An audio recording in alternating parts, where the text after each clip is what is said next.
मैं doctor Jitendra Rajput, DM gastroenterologist, Shri Chetan Mahaprabhu hospital सागर।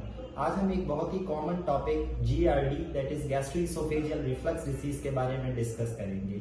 GRD, जिसे common भाषा में एसिडिटी की समस्या कहा जाता है, ये बहुत ही कॉमन प्रॉब्लम है।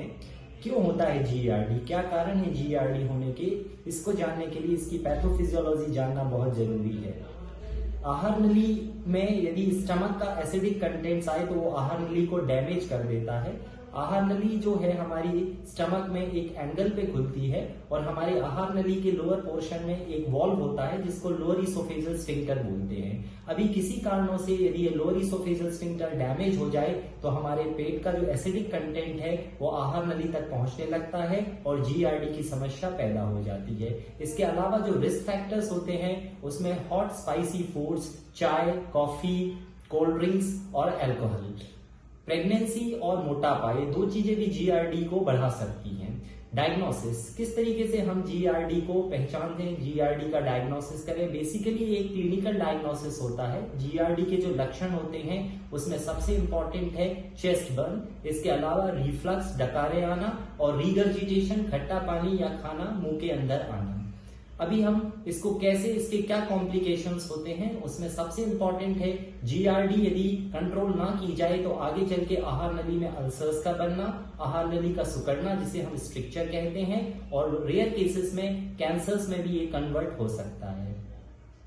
ट्रीटमेंट, यदि हम ट्रीटमेंट की बात करें तो सबसे इंपॉर्टेंट है लाइफस्टाइल मॉडिफिकेशंस। हमें hot, spicy, caffeinated products, coffee, T, alcohol ये अवॉइड करना है। ओबेसिटी का control that is weight reduction, सबसे इंपॉर्टेंट। मोटापा कंट्रोल करना, उससे भी जीआरडी में काफी हेल्पफुल होता है। इसके अलावा हेड एंड एलिवेशंस, दो तकिए रख के हेड एंड को एलिवेट करना, इससे भी जीआरडी में राहत मिलती है।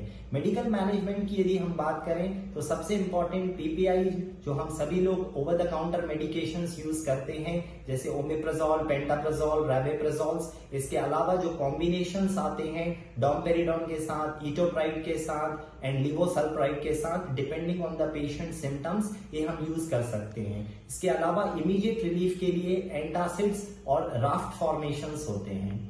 इसके अलावा अभी जो न्यूअर क्लास ऑफ ड्रग्स है जिसको हम पोटेशियम चैनल ब्लॉकर्स बोलते हैं, जैसे कि बोनाप्रिजान, फेक्सुप्रिजान एंड टेगोप्रिजान, इनका फायदा ये है कि इनको हम लंबे टाइम तक ले सकते हैं और जो साइड इफेक्ट्स होते हैं पीपीआई के वो हम इन न्यू ड्रग से मिनिमाइज कर सकते हैं। Thank you.